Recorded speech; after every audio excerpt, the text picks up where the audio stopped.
Good morning and welcome to my channel, Red Bone and Rice. I hope everybody's had a great week and it is hump day and we are making it. It is a spring break for my college and I am taking full advantage of that and just chilling and relaxing and pretty much doing nothing, which I think sometimes we need to just do nothing. So today's topic is do it even if you're afraid. So I was thinking about this as I had gotten some suggestions from some friends and even talking with my niece, because we often, I think about my own experiences. So I have often done things not necessarily voluntarily and was terrified. So it doesn't necessarily mean I was operating in a place of fear, but I'm a scaredy cat and I just don't jump into things lightly. I overanalyze some things probably, but I'm a scaredy cat. And so, I thought about my own experiences and doing things that I've done when I was terrified. And, in the end, those things benefited me. And I think I'm a much better person for having done those things. So I guess two things that I thought about as I was thinking about this topic, doing things even when I was afraid. So I thought about when I moved to Texas. And I had been in Charlotte for about 6 years, reestablishing myself again. And so in 2006, when I was making Ready for the Journey, I remember wondering, would I have to go out there by myself? Would I have to make that drive by myself? Would I be able to, get a U-Haul and drive it, or tow my car and get out there? But I ended up selling or giving away a lot of my stuff. I ended up driving out there by myself, and I also ended up not having the money that I thought I was going to have to make this journey.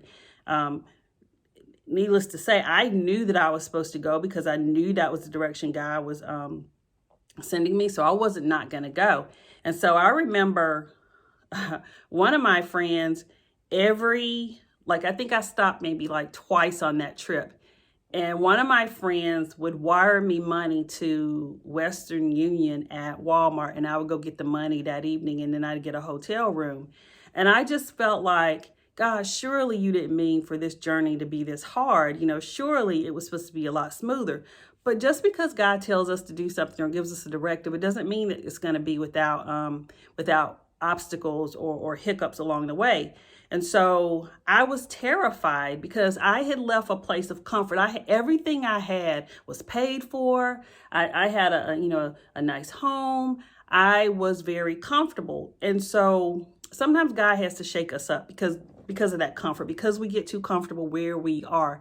And I feel like when we are too comfortable, we aren't growing. Now, let me just say, I am not a psychiatrist. I'm not a psychologist. I have no expertise in what I'm telling you. I'm only telling you what I've done, and I'm telling you what has worked for me. So when I finally arrived in Texas, I didn't have any furniture. I had nothing, y'all. I slept.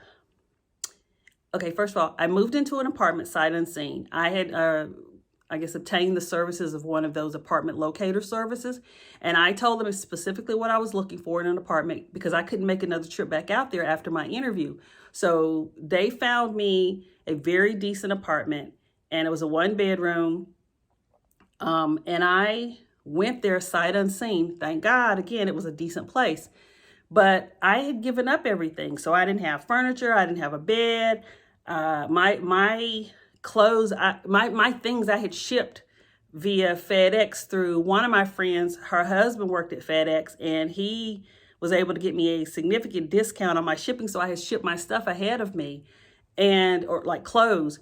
And because my car was not big enough to accommodate all of those boxes. So I got there, moved into the apartment, slept on the floor. For 2 solid weeks, I slept on the floor, and I felt really pitiful. I felt very uncertain, and I felt like, I did question God. I was like, I know, did you really want me to move here? Did you mean for it to be like this? I feel like a pauper. I feel like I had everything, and now you stripped me down to nothing. And even in that, God just kept making a way. And after 2 weeks, I was able to finally secure an air mattress. I slept on that air mattress, y'all, for about 3 months. Then God allowed me to purchase a bed. And then when I finally went back to North Carolina, I made arrangements to have a piece of furniture and my books shipped to me in Texas. Now, of all things, I should have been worrying about stuff other than those books and that chair. I could have bought that stuff in Texas, but I had this attachment to my books and I just could not part with them. So having said all that, God worked it out so that he restored everything that I had given up to go to Texas. He restored all of that stuff. And so, that was a huge move that I made across country and was terrified. So once I got in Texas, there were things that I did, that I probably would have never, ever done had I stayed where I was in that comfort zone.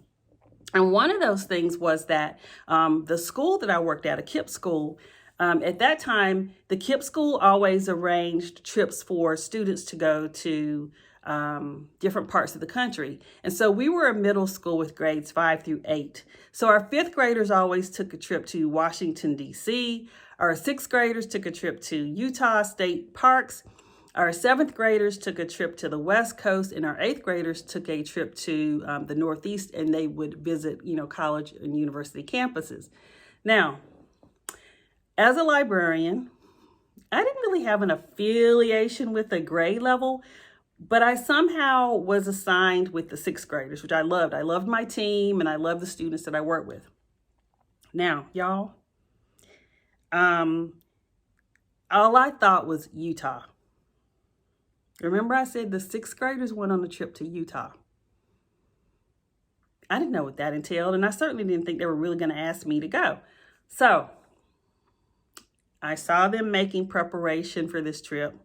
And the 6th grade team had this motto or this mantra that they would always say, team always beats individual. Team always beats individual. And I didn't really understand what that meant until I actually went to Utah.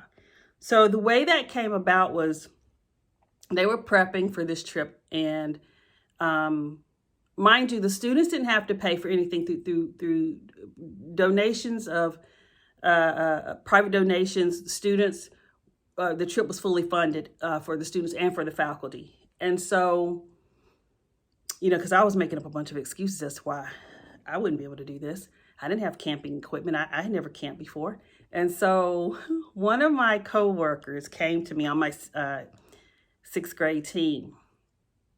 And he said, Hall, you're going to why don't you go to Utah with us? Go do this field lesson with us. And I remember I was very straight faced and I just said, we don't do that. And he laughed at me and he said, what do you mean? What do you mean? I said, we Black people don't do that. And so he just kind of laughed at me and I was like, yeah, you can go on somewhere with that because I won't be going. And so, he went on about his merry way and, another week or so he came back and asked me that. And I said, you don't understand. We don't do that. And when I say we don't do that, I guess what I should have been saying was I've never had experience doing this. I've never had exposure with this and I'm not interested in learning how to do this. And so after much convincing from my team, they talked me into going on these practice hikes and camps. So y'all, I was terrified because our first practice camp was at, I think it was at Pedernales State Park in Texas, outside of Austin. Y'all, it was pitch black out there. And we slept in these tents. And there were no proper bathroom facilities. And there was an outhouse. There was a real outhouse. And so you were instructed not to go to the outhouse by yourself, take a team member or somebody with you. And so I remember having to go to the restroom. You got a flashlight. You're trying to walk down this little trail to the outhouse. Y'all, all I kept thinking was there are going to be some spiders up in here crawling. And I'm like trying to squat over this open hole basically and hold my flashlight, use toilet paper and, maneuver all this. And so I remember, barely squatting and looking up and looking around and making sure, I didn't see any spiders or anything crawling down. And I hurried up and got out of there. And I was thinking, this is not going to go well. Me going to Utah is not going to go well. So needless to say, we had another practice camping excursion on our campus. And I was just thinking, I don't think this is going to go well. And so May of 2007, we leave Austin, Texas with about 60 sixth graders and probably about 10 adults. And we go on this trip. We drive to Utah. We have a chartered bus for our students, and we have 2 cargo vans that we were transporting our food because we were going to be preparing meals there. We weren't going to be eating out in restaurants and stuff. And so we got there, we're on the road, y'all, and we finally arrive in Utah. I mean, every day for me was like a postcard moment because everything I saw was like, man didn't create this, God created this. And I was like, this is going to be awesome. Y'all, the first hike, the first day we arrived, there wasn't even a delay. We went to Arches National Park. That is just sheer desert, y'all. And I was dehydrated, number one, and didn't even know it. But I was out of shape. And I thought I was in shape and struggled breathing. And I guess that was the altitude affecting me. Breathing, I couldn't breathe. I was hot. I was miserable. And I was thinking, there were like high elevations and I'm scared of heights. And so I'm thinking, what in the world have I gotten myself into? Some of the kids were throwing up from the dehydration and stuff. And so they all run, scurrying along, running, exploring. And I wasn't feeling any of that. I was like, I just want to go home. I just want to go home, And so we finished that little venture. We got back on the bus and we went to our first campsite. And so the next day we made it over to Bryce National Park. And so we were hiking in these switchbacks or zigzags, and you're going down in this canyon and you don't even realize you're going down in this canyon, y'all. And it was so beautiful. I think I was just distracted by the beauty of the park. But I didn't realize that I had to come back up out of that canyon, and I didn't pay attention to how deep down we were in the canyon. Y'all, I struggled. And needless to say, I'm still here, but I cried, and I cried in front of my 6th grade students, and I had no shame, absolutely no shame. And I was terrified. And I kept telling my team members and I kept telling my students, I was like, oh my God, like, this is so hard. This is the hardest thing I've ever done. And, my mother doesn't know where I am. And I just feel like crying. And my team member, he was like, just go ahead and cry, Hall, just cry. And he didn't think I was really going to cry. He thought I was just going to like weep. Oh no, I bent over and I wailed. I was like, and so, he just patted me on my back and the kids were so supportive and they were just pushing me, literally pushing me in the small of my back up these switchbacks, these zigzags to get me out of this canyon. And when I arrived at the top of the canyon, I was the last one. We were the last one out because they were waiting for me. And they were all waiting up there at the top of that canyon and they were cheering for me. And y'all don't even know what that did for me. Like, I was already weeping and I already felt ashamed and embarrassed because I was the last one coming out. And I don't like to finish last.